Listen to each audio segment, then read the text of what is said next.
two. Good afternoon, and welcome back to another episode of Panther Sports Zone. I am Kenneth Richardson. And I'm Fajha Johnson. And I'd just like to personally start off our conversation today with just the letting us know that we also have a basketball game tonight. If you can tune in to watch us play Mississippi Valley State, hopefully we pick up a great win today. Yeah. Of course. But let's start off with our baseball team. The Panthers baseball team has caught fire, winning 6 of their last 7. They most recently participated in the Andre Dawson Classic, where they went undefeated, beating North Carolina A&T, FAMU, and Alabama State. The Panthers thrillingly won each game, defeating NCATS by 2, 7-5. The Panthers followed this win with 2 back-to-back one-point victories, winning 5-4 and 13-12, respectively. The Panthers have performed exceptionally well, and they are currently in 3rd place in runs in the SWAC, playing 3 fewer games than UAPB, who sits in first place. They are also 4th in SWAC home runs with 4 on the season.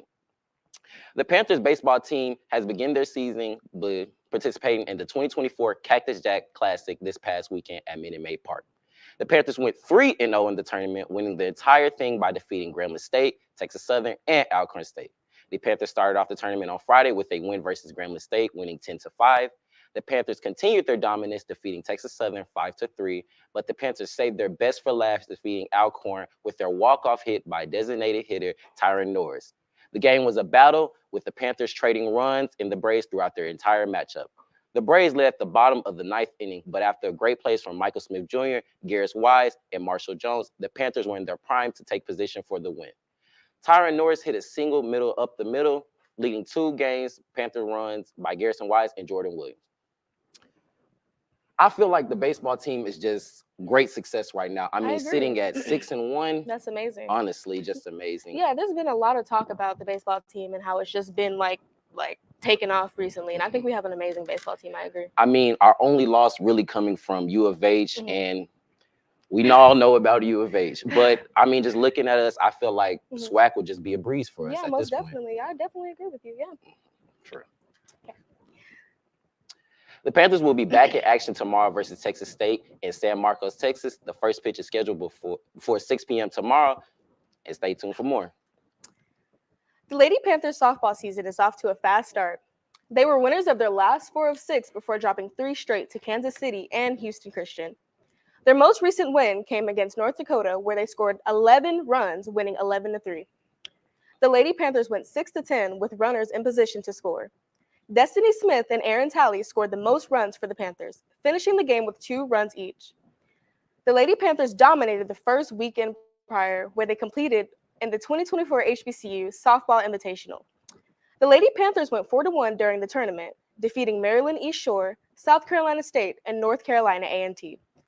The squad bounced back from their initial loss to Howard with a win versus MESU 9-3.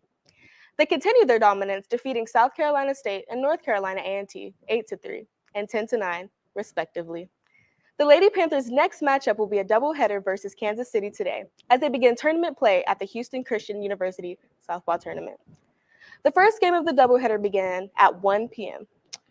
I feel like our Lady Panthers, they are going through a lot of changes right now with the team. I feel like just getting back into that winning mentality they are all known for. Yeah. I feel like we can just be successful right now. Even though that we sit last in SWAC, I feel like we can easily win SWAC this year, no matter what. Just looking at the team that we have, the new recruits we have, I feel like we'll just be just perfect. Yeah, most definitely. I think that it's really about that mindset, like you said, and rebuilding that team. And once they get into that mindset, I really think they can sweep everybody. For sure, for sure. And I also want to mention that our baseball team is currently first in SWAC. Even though we haven't played any SWAC games, ain't nobody beating us anytime soon. But we will take us to break. When we come back, we will talk more about our golf team, our track team, and our 2 losses that we took for basketball.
Welcome back to Panther Sports Zone. Let's start talking about our golf team. The Lady Panthers golf team will also be participating in the ARCIS HBCU tournament today in Western Florida. While ladies teams participates in Florida, the men's golf team will be participating in New Orleans, participating in the Gulf Coast Collegiate Tournament today. The Panthers women's golf team participated in the Islander Classic tournament last week. The tournament began Monday in Corpus Christi and concluded on Tuesday. Results from the tournament have yet to be reported. Golf season is heating up extremely fast, with both teams participating in multiple tournaments leading up to the 2024 SWAC Championship. The men's team will participate in the USC Trojans Invitational on March 21st, while the women's team will be participating in the Slay of Games and tournaments both before entering the 2024 SWAC Championship, April 16th through the 18th. The month of February has been very busy for the Panthers basketball team. The Panthers men and women basketball teams matched up with Southern and Grambling on the 17th of this month. Both teams' matchups dropped to Southern. The women's team fell in overtime, losing 75-68. Ryan Payne led all the Panthers scorers with 21 points on the night, adding 7 rebounds, 4 assists, and 5 steals. Amari Williams also added 14 points in the loss, pulling down 6 rebounds on the day. The Lady Panthers have turned the ball over 18 times, but shot exceptionally well from the line, hitting 23 of their 25 attempts. On the men's side, the Panthers dropped the game in regulation 77-71. The Panthers were led by the trio of Charles Smith IV, Brian Miles, and Javonte Hopkins. Smith IV put up 22 points, dishing out 4 assists and pulling down 4 rebounds. Miles added 18 points, 5 rebounds on the night, with Hopkins putting up 14 points and dishing out 4 dimes. The Panthers allowed the Jaguars to shoot a smoldering hot 70% from the field, which is include shooting 7 for 14 on the triples. Neither team could bounce back with the win on last Monday. That's Grambling.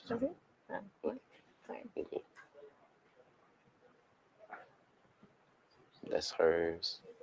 Yeah, you're definitely. Same. Neither team could bounce back. Okay.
Welcome back to Panther Sports Zone, and we apologize for the technical difficulties.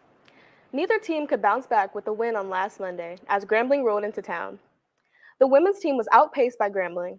The Tigers caught fire from three-point territory late in the fourth quarter, out with the win, 64-55. The Lady Panthers were outer-bounded, 40-31. Ryan Payne led all Panther scorers with 26 points on the night.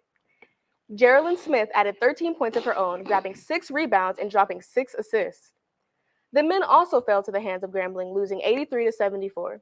Brian Miles led the Panthers with a 27-point, 10 rebounds double-double, his 11th of the season. Javante Hopkins added 27 points of his own, but their combined efforts weren't enough as the Panthers lost in regulation. The Panthers were outer-bounded 31-20, allowing the Tigers to shoot a scorching hot 58% from the field. Deandra, Dorian, and Khalid had a chance to attend both games and provide insight into the losses. Here are the clips. Everybody, my name is Khalid Gray, here with Panther Sports Zone, reporting over the Grambling Tigers versus the Prairie View A&M University men's basketball team. The Grambling Tigers were able to wheel out an 83-74 win against the Panthers. Throughout the game, the Panthers were able to keep this game close, with the margins being 4 points and 5 points in the first and second halves. Unfortunately, the Grambling Tigers took the win thanks to Tremichael Martin's 20-point performance on the night. Along with the 20-point performance, his teammates' offensive assistance allowed for this game to be put away at the end of regulation. The leading scorers for the Panthers were Javante Hopkins and Brian Miles, both having 27 points, combining for 54 points on the night. After the game, the Panthers set out to face the University of Arkansas Pine Bluff at the Clemens Arena.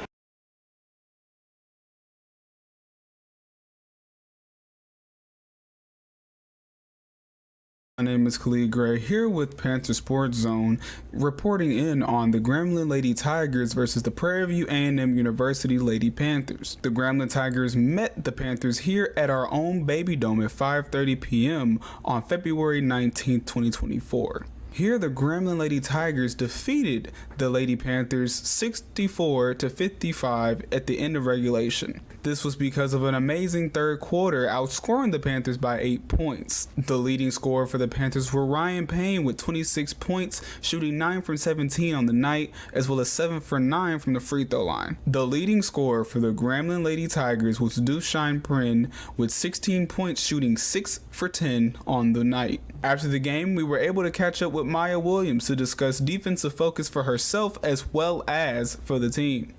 Welcome, Panther Sports Zone. My name is Khalid Gray, and I'm here with number 4, Maya Williams. Maya, when you came off the bench today, or when you get in the game just in general, you seem to give this extra oomph to the defense. How can you explain your extra intensity coming off the bench or starting and giving this team an extra boost? My defense is really my go-to, so I know when I come in the game, that's what I have to give. It creates my offense. Even if I don't score, I know defense is my weapon. And throughout the first half, you guys were holding them exceptionally well. You were getting steals, you were forcing turnovers, and just like in last game, you guys forced a lot of shot clock violations, and that transitioned even into this game. So defensively as a team, what is your game plan going into this game? Communication and rotation. It's simple as that. Thank you. Good. Look, really good effort tonight. Get the next one. You know how it is. All right, this is Panther Sports Zone with Khalid Gray.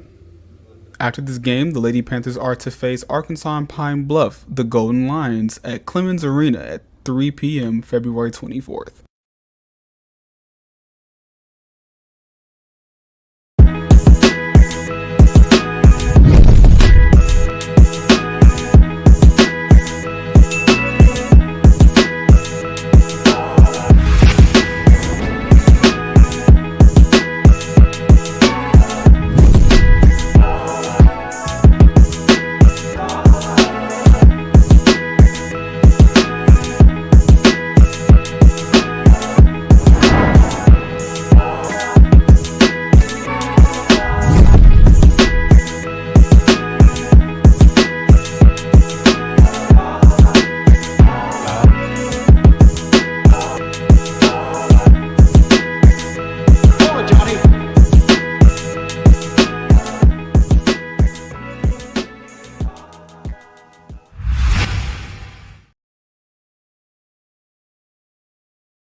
Lady Jaguars on Saturday, February 18th at the Baby Dome at 3 p.m. The Lady Panthers fell to the Lady Jaguars in a game that went to overtime, with the score being 75-68. In the beginning of the game, the Lady Panthers were able to score the ball in a variety of ways. However, the Lady Jaguars were able to match this scoring and then some. Alea Fontenot had 17 points and shot 4 from 6 from the 3 and led the Jaguars in scoring. Ryan Payne from the Lady Panthers had 21 points and shot perfect from the free throw line, totaling 8 for 8 on the night. The Lady Panthers were able to force 20 turnovers from the Lady Jaguars, which included shot clock violations and forced turnovers. Another commendable aspect of the Lady Panthers game on the night was their impeccable free throw shooting. The Lady Panthers shot 23 of 25 from the free throw line, totaling a 92 free throw percentage on the night. Despite the Lady Panthers forcing an overtime game, the Lady Jaguars were still able to pull out a 75-68 win over the Lady Panthers. After the game, we were able to catch up with number 4 for the Lady Panthers, Maya Williams, on her defensive intensity and the insight into how the Panthers approached this game defensively. Hey Panthers, my name is Dorian Waller with KPVU-TV and the Panther Sports Zone. I'm here with Maya Williams. Maya, great game today. Your defensive impact definitely changed the game. Can you speak about your defensive approach today? My defense is really my game. It creates my offense. It's really my go-to. I just know I got to pressure the ball. That's one of my roles on the team. And once I do that, I know I can switch up the tempo in the game. That's a great answer. So on the defensive end, you were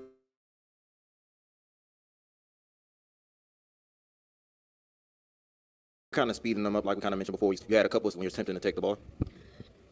I kind of got to watch the point guard, see where their eyes are going. I usually just read them. If I feel like I can take it, I'm going to go for it. But if not, then I'm just going to chill and play under the three-point line. And, although y'all lost tonight, this is definitely a far cry from y'all's last game at Southern. What changed on the defensive end? Because, like I mentioned before, y'all's defensive intensity was very turned up. So what kind of changed, not only for your mentality, but for the team? I would say just working together. Our rotations were better this go round. We was all locked in on one accord, and that played a big role in our defense today.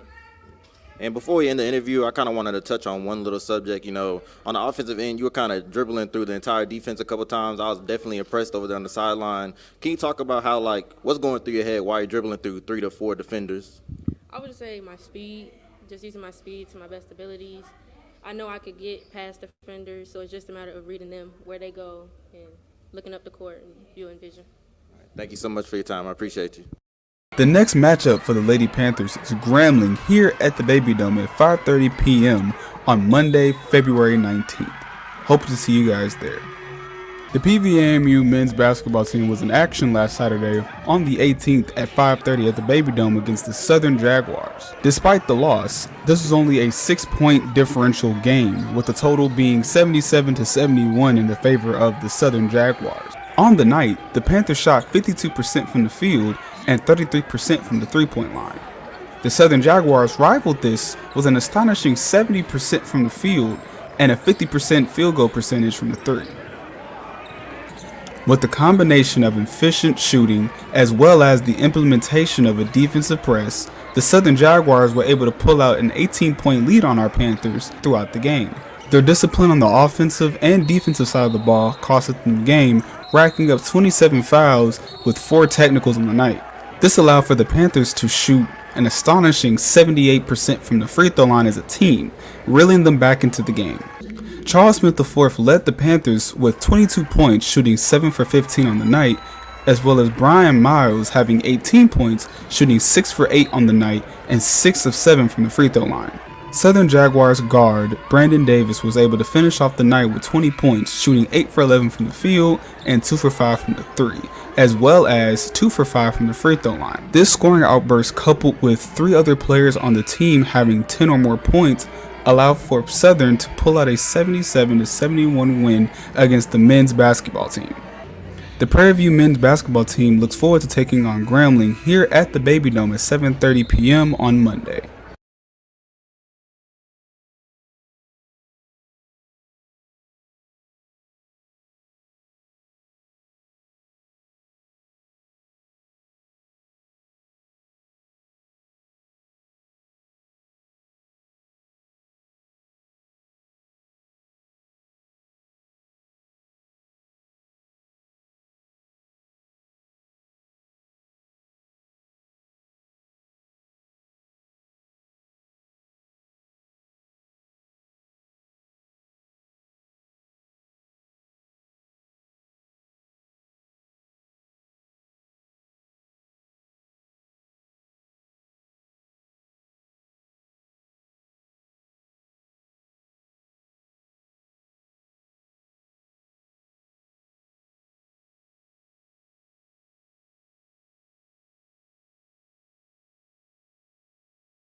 Welcome back to Panther Sports Zone.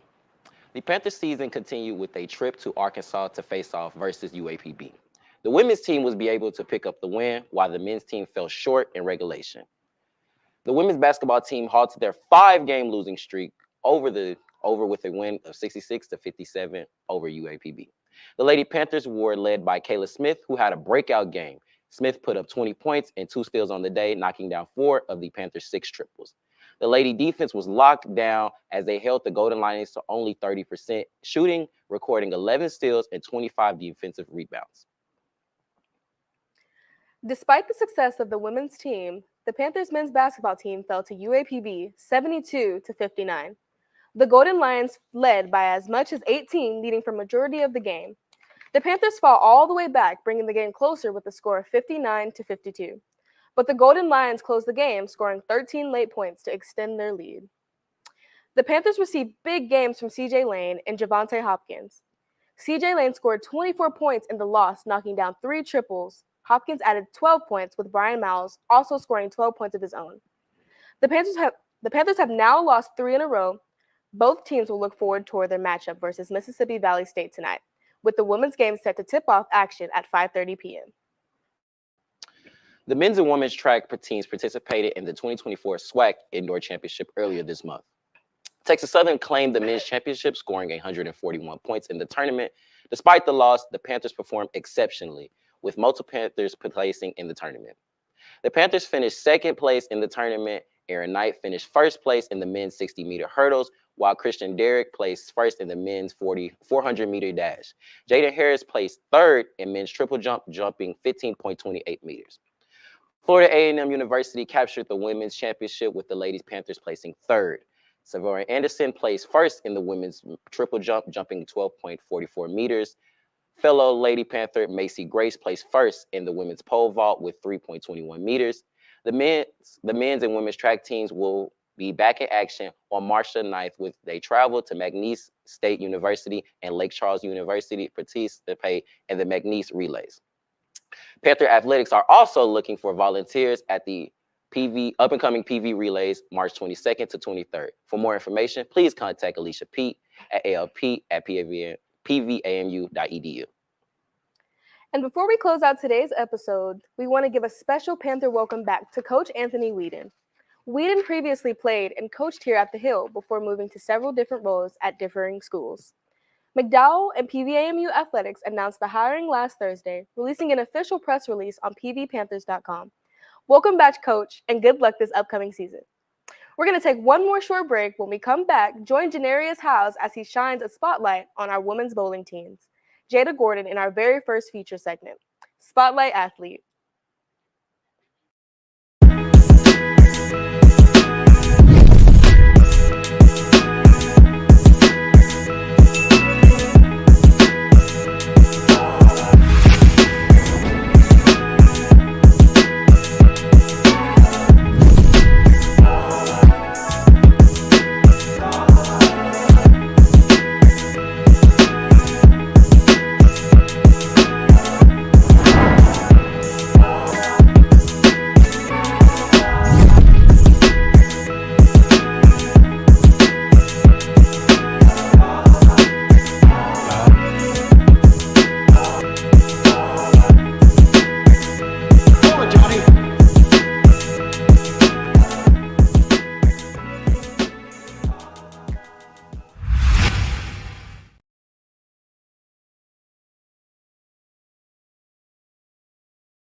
Hello, everyone, and welcome to Spotlight Athlete. I'm Janarius Howes, and I'm here with...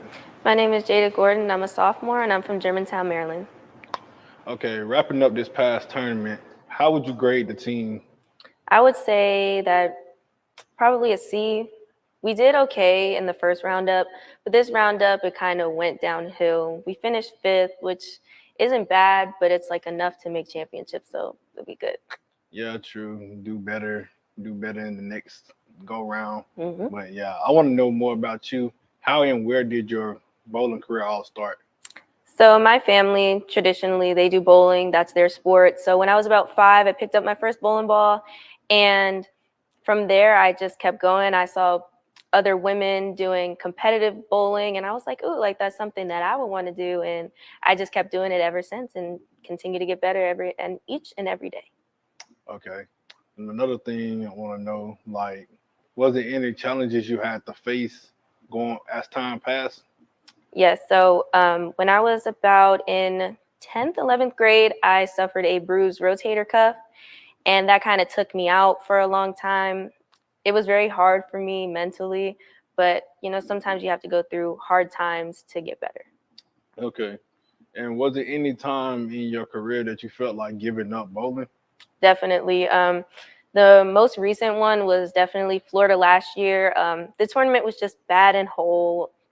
Um, it was a very mental struggle for me to get through that tournament. I finished very low, and it made me feel like, this is something maybe I shouldn't be doing. Maybe I shouldn't be a student athlete. Maybe I should just be a student and just do bowling on the side. So yeah, that was very tough time for me. Okay. And at what part of your career you felt like you was at your peak, like you felt like I'm good at this? I would say last year during SWAC, I finished in the top 10. I finished 8th last year, and I also had freshman of the year. And that made me realize that even though I did go through hard times like Florida, that I can still persevere and that I can still come up on top or in the top 10. Okay. And another thing I want to know is I seen you won first team all SWAC. How does it feel to be honored that? It feels very great. It just shows that my hard work pays off, and that a goal of mine was to be first in this tournament, but unfortunately that didn't happen. But third is good, and it still proves that I am a really good bowler and that I am good at what I do. Okay. And another thing, like from last year when you first got here to now, how was your time on the bowling team at PV, and have you learned anything? It's been great, and I have learned a lot being here, like to stay focused on your goals and to know that everyone here they're here to help you. They're here to help you get through anything. And I feel like being on this team has really helped me get better at my sport as well. Okay, and one last thing, do you have any advice for any future college athletes? I would say to definitely look into time management, because I feel like if you don't have time management as a college athlete, it gets really, really tough. And like for me, our spring semester, we're literally gone like back to back to back. And if you can't manage your assignments and stuff, you will definitely fall behind. Well, Jada, thank you for your time, and that is all from Spotlight Athlete. Have a good day.